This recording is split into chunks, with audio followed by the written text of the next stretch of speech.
Okay, let us see the next topic is generation of Bfsk. So this is the binary data, which is a combination of ones and zeros. As we know, binary means nothing but ones and zeros. That cannot be given directly to the generation. First we have to convert it using certain encoder. So I am going to use on-off encoder or unipolar NRZ encoder. So what is the work? It is very simple. Whenever binary data is 1, then it will represent it by certain amplitude, square root of EB, and whenever the binary data sequence is 0, it will represent it by simply a 0, and 1 is there, square root of EB. When 0 is there, then it will be represented by a 0. So now this is the block diagram which will generate the Bfsk. So I am going to write here m of t, and I am going to write here m complement of t. So now let us, there is an inverter which is included here, and there are two basis function also included for the multiplier, which are pi1 of t, which are square root of 2tb cos 2 pi f1t, and pi2t, which is square root of 2tb cos 2 pi f2t. So if you compare these two equations, you can see here cos is there, so there is no phase change. In Bfsk and everything you can compare, if one is cos, another will be obviously sine, but that is not the case. Why? Because phase is same, only the frequency is changed. So that's why I have written f1 here and f2 here. That's why it is called Bfsk, that is binary phase shift keying. Now let us assume that binary data is 1. So if the binary data is 1, this particular encoder will represent it as square root of EB, or simply you can say 1. So whenever 1 is there, so this 1 will go here also, and it will get inverted, so it will become 0 here, right?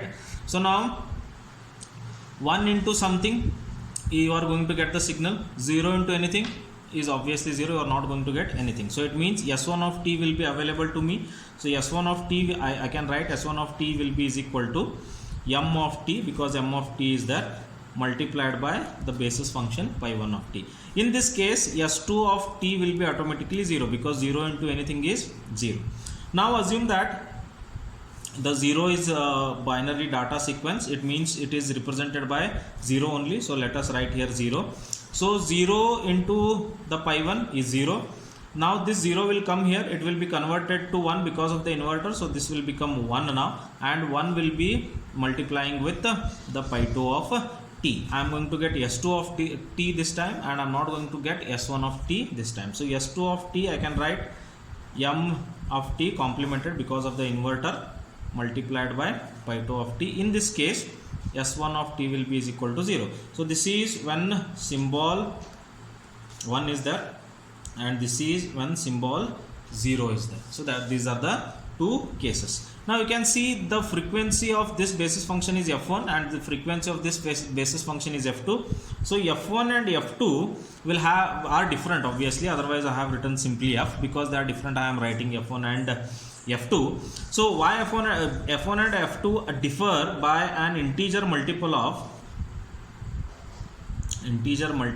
1 divided by tb. It means the frequency difference between these two basis function is given by 1 divided by tb. That much difference will be there between both frequencies of basis function pi1 of t and pi2 of t. Now let us say that this is the output of the encoder.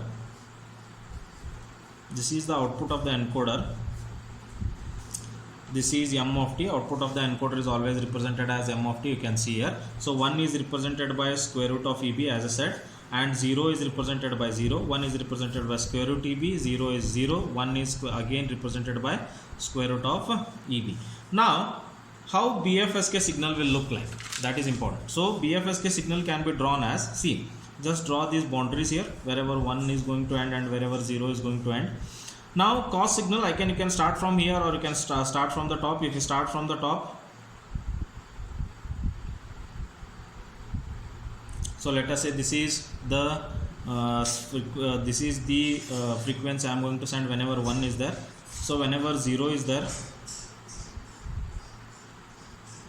this is the frequency I am going to send, and whenever 1 is there,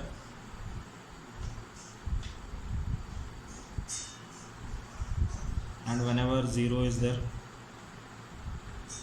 and whenever 1 is there.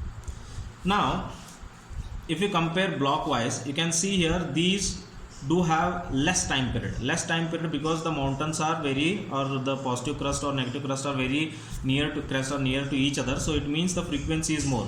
You can see here the mountains are far away from each other, it means time period is more, it means frequency is less, because 1 is equal to t is equal to 1 divided by f. As the time period increases, the frequency will decrease. As the time period becomes smaller, the frequency increases. You can see nowhere the phase has changed, the phase is continuous, phase has not changed, everywhere it is continuous. It means whenever 1 is transmitted, we will use a different frequency. When 0 is transmitted, I am going to use a different frequency where the phase will remain same.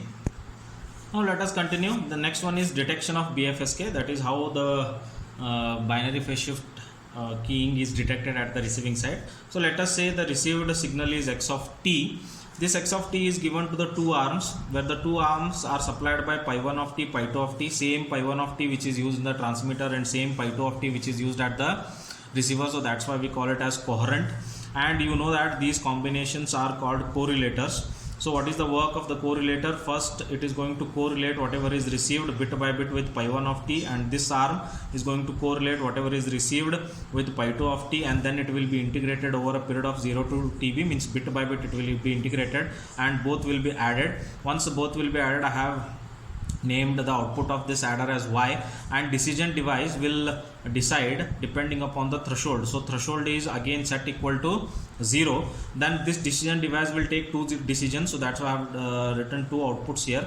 It will choose the output as 1 if whatever y is given to it is greater than 0. If it is less than 0, then it will choose it as 0. It means finally I am going to get the binary sequence here, ones and zeros. So that decision is made by the decision device depending upon the threshold, and threshold is kept 0. It means threshold, if this is the threshold, if it is above, y is above, then choose it as equal to 1. If y is below the 0, that is negative, then choose it as bit 0.